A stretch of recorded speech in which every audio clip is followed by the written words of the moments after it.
Ada ribuan peternak yang kemudian merugi sudah berbulan-bulan dengan nilai yang jumlahnya sudah sangat tinggi lah tadi kalau Pak Roto bercerita. Nah kita coba tanya sama Pak Bayu, catatan Pak Bayu ini mengapa kondisi ini bisa terjadi? Bisa sampai sekronis ini kalau tadi dengar dari ceritanya Pak Roto, Pak.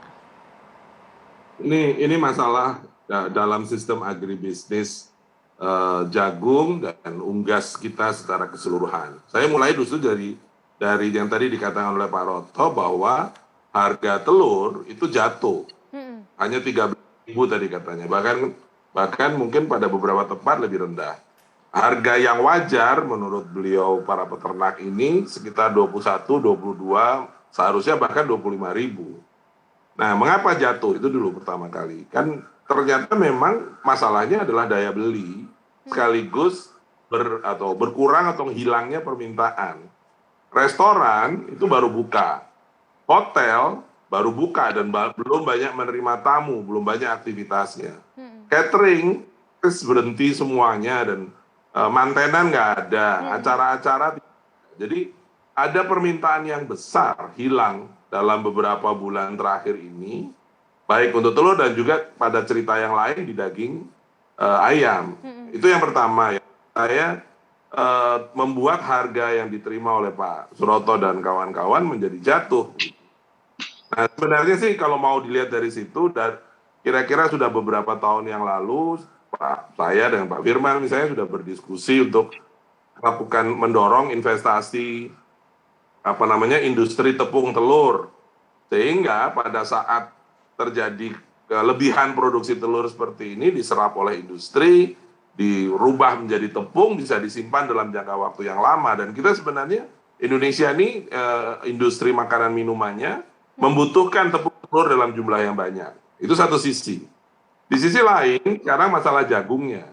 Kalau kita lihat sebenarnya pada bulan Januari, tahun ini Januari Februari, harganya masih wajar sekitar 4.500, 4.600. Kemudian naik menjadi sekitar 6.000 atau 5.700 sampai dengan 6.000 pada bulan Mei dan Juni.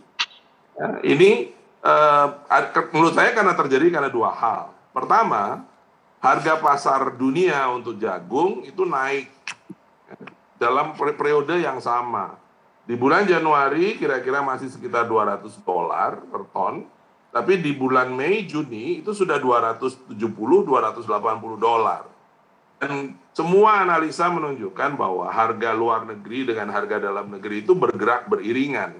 Jadi kalau harga luar negeri naik, dalam negerinya akan juga naik. Patut kita catat adalah harga luar negeri sekarang sudah turun dari 270-an dolar menjadi sekitar $200 Februari. Tapi harga dalam negerinya belum. Nah, ini menurut saya adalah hal yang harus kita perhatikan dan bisa menjadi salah satu alternatif solusi. Masalah lain adalah yang dikatakan Kementerian Pertanian adanya surplus, mungkin benar, karena memang kalau dilihat dari bulan per bulan, Januari sampai Februari Maret kita surplus. Jadi artinya surplus itu panennya lebih banyak daripada kebutuhannya. Dan kelebihan dalam 3 bulan itu kira-kira 3,5 juta ton. Tetapi mulai bulan Mei, Juni, Juli, Agustus, September, dan terus nanti sampai dengan mungkin November, Desember, keseimbangan per bulannya negatif. Artinya konsumsi kita per bulan lebih besar daripada produksi per bulan itu. Nah, bulan September ini adalah defisit, salah satu titik defisit terbesar, yaitu 300.000 ton kekurangannya. Jadi konsumsi kita pada bulan September lebih besar di 300.000 ton dibandingkan dengan produksi kita pada bulan September. Nah, pertanyaannya kemudian adalah apakah surplus yang terjadi di Januari, Februari, Maret itu dengan baik, dengan kualitas yang baik, dan kemudian bisa dipergunakan untuk menjadi pakan di bulan-bulan defisit berikutnya. Makanya tadi kita tidak cukup hanya mengatakan 2,3 juta ton ada surplus dalam catatan, kita harus sampai kepada surplus itu ada di gudang mana, di daerah mana, dalam kondisi bagaimana, dan bagaimana mengangkutnya ke sentra-sentra produksi seperti yang tadi dikatakan oleh Pak Suroto. Jadi ini ada tantangan dalam sistem agribisnis kita yang memang antara jagung di satu sisi dengan peternakan unggas baik telur maupun daging ini belum match, belum sinkron. Jadi memang ini tantangan yang tidak ringan bagi kita semua. Pak Firman, Komisi 4 sudah ketemu Kemendak, sudah ketemu Kementan. Nah, catatannya kalau dari keluhan Pak Suroto dan teman-teman ini apa Pak hasil evaluasi awal Pak? Jadi begini, pertama memang kemarin kami rapat dengan Kementerian Pertanian, kalau Kemendak itu dengan Komisi 6. Dari Kementerian Pertanian yang diwakili Pak Wamentan itu telah menyampaikan data sebagaimana yang disampaikan Pak Bayu tadi, bahwa posisi sekarang ini yang namanya produksi jagung kita itu disampaikan dalam rapat adalah surplus, kurang lebih plus minusnya 2 juta sampai 3 juta ton lah, kira-kira seperti itu. Namun faktanya di lapangan sekarang ini kan terjadi defisit yang cukup lumayan, sehingga ini berpengaruh terhadap harga beli daripada para petani ternak unggas yang membutuhkan untuk kepentingan pakan. Nah, yang saya lihat ini kembali kepada masalah memperkuat argumentasi Pak atau disampaikan Pak Bayu. Kelemahannya selama ini adalah di pemerintah itu masalah data. Jadi data ini saya anggap tidak akurat ya, yang disampaikan dengan surplus 2 juta 3 juta tadi. Betul Pak Bayu mengatakan bahwa di mana posisinya barang itu, di gudang mana. Nah, kalau gudangnya itu gudang daripada perusahaan besar yang nyetok, ya tentunya ini jadi persoalan kan begitu. Karena perusahaan-perusahaan besar ini kan untuk kepentingan pabriknya. Nah, yang saya lihat yang belum terungkap, terurai kemarin dalam rapat itu adalah terkait dengan masalah gagal panen.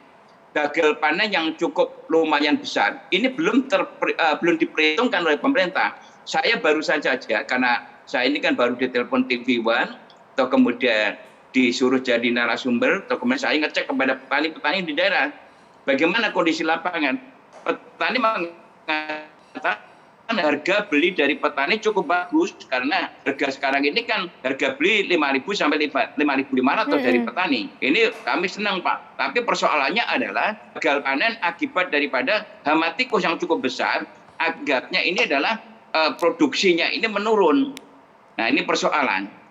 Nah, karena produksi menurun ini kemungkinan panen yang sangat terbatas ini ada via-via yang memang pertama mungkin perusahaan-perusahaan produsen makanan ternak yang mereka itu khawatir bahwa tahun atau bulan berikutnya atau untuk nextnya itu tidak bisa memenuhi kebutuhan pabriknya, mereka menyetop, membeli harga yang cukup tinggi daripada petani itu untuk stok. Nah, yang jadi korbannya peternak kayak Pak Roto tadi, masyarakat biasa yang menjadi peternak konvensional menjadi korban akibat daripada kondisi lapangan seperti ini. Dan ini yang harusnya dilakukan evaluasi. Saya sepakat dengan Pak Bayu bahwa pemerintah harus bikin terobosan, bukan masalah persoalan menyelesaikan jagungnya ada dan tidak ada.